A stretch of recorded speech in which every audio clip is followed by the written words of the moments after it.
Good morning everyone and welcome to chemistry class.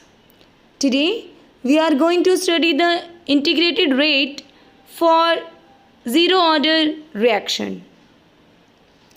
Differential rate equation is not convenient to determine the rate law and order of reaction because the instantaneous rate has to be determined from the slope of the tangent at time t in the plot of concentration versus time.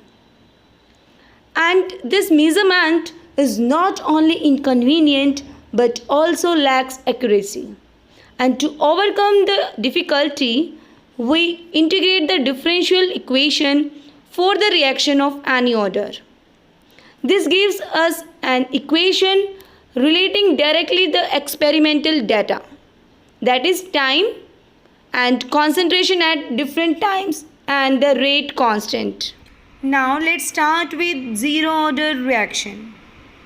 A zero order reaction is one whose rate is independent of reactant concentration, or we can say that a reaction is said to be zero order if the rate of reaction is independent of concentration of all the reactants. Now let's derive the integrated rate equation for zero order reaction and for a journal reaction in which reactants R is converted into products.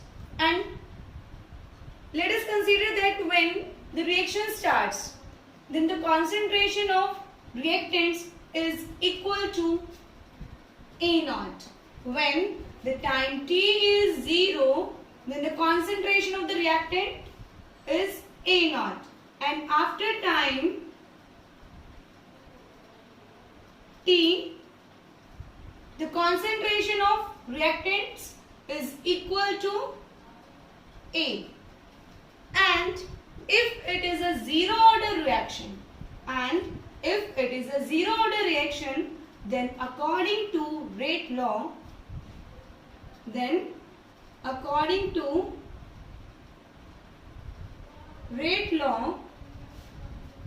rate of reaction, rate is equal to K dot concentration term A की power 0, as the order of reaction is 0.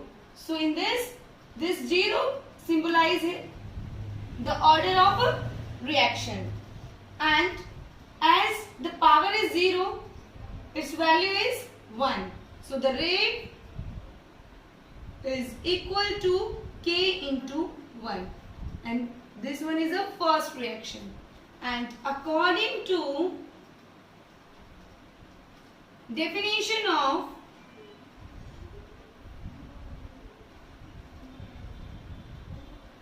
rate of reaction, and according to definition of rate of reaction, rate is equal to minus dA by dt. As you know that rate of reaction is equal to change in the concentration of the reactant with the change in time, and in this negative sign symbolizes the concentration of reactants decreases. And this one is a second equation. Now compare the equation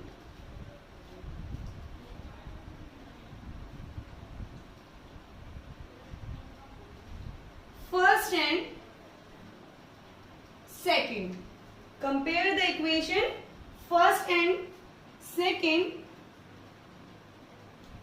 Then our equation becomes K is equal to minus dA by dt. And this equation can be rewritten as minus K dt is equal to dA. And this equation is third. Now integrate the equation third. Now integrate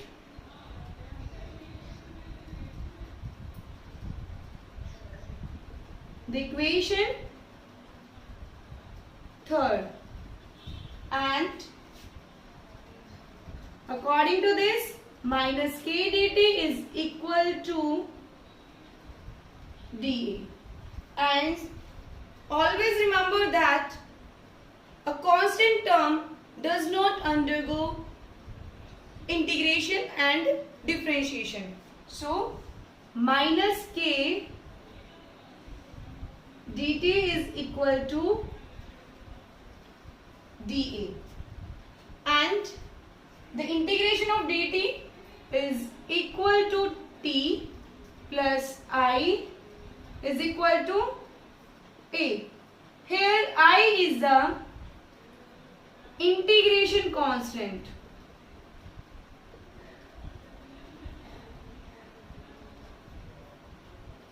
I is the integration constant, and if t is equal to 0, initially when the reaction starts, then the concentration of the reactants is equal to A naught, or we can say that A is equal to A naught. Now put these values in equation 4. Put these values in equation 4, and according to this minus k into 0 plus I is equal to A naught. Now in this A is equal to A naught. I is equal to A naught. Now put the value of integration constant I in the equation 4.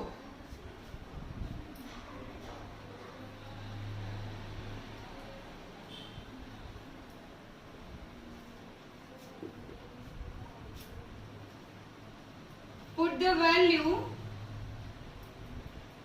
of I in equation 4, and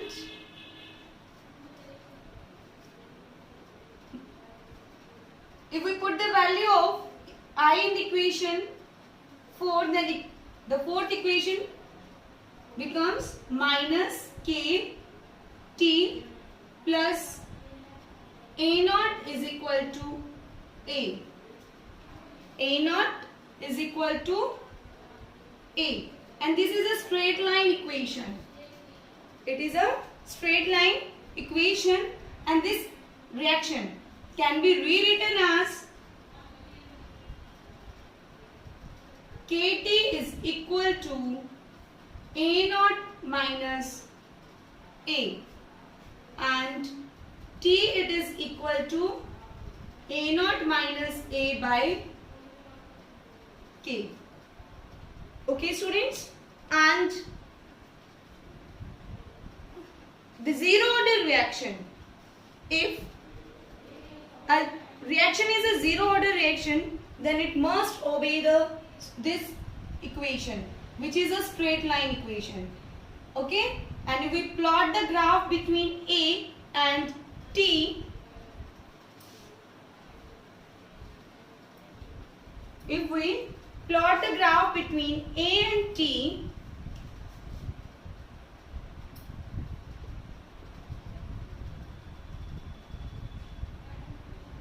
then the slope of this reaction is equal to minus K, and the intercept of the concentration term is equal to A naught. Okay, the graph is like this. In this is the intercept, which is equal to A naught, and the slope of this curve is equal to minus K. Okay students, I hope this graph for the zero order reaction is clear to you. Now let's discuss the half-life period of a zero order reaction. Half-life period is the time in which half of the substance has reacted. Or we can say that when half of the reactants get consumed during a particular reaction, then the time taken for that is called as half-life period. And this implies that when A is equal to A naught by 2, then T is equal to T half. Or we can say that when half-life period of a reaction is attained, then the change in concentration is equal to the half of the initial concentration of the reactants. And according to the integrated rate equation for zero order reaction, T is equal to A naught minus A by K. Now put these values here. T is equal to T half and A is equal to A naught by 2 divided by K.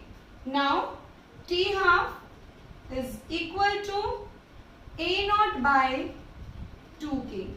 Now this equation is for the half-life of a zero order reaction, and the half-life period of a zero order reaction is directly proportional to the initial concentration of the reactants.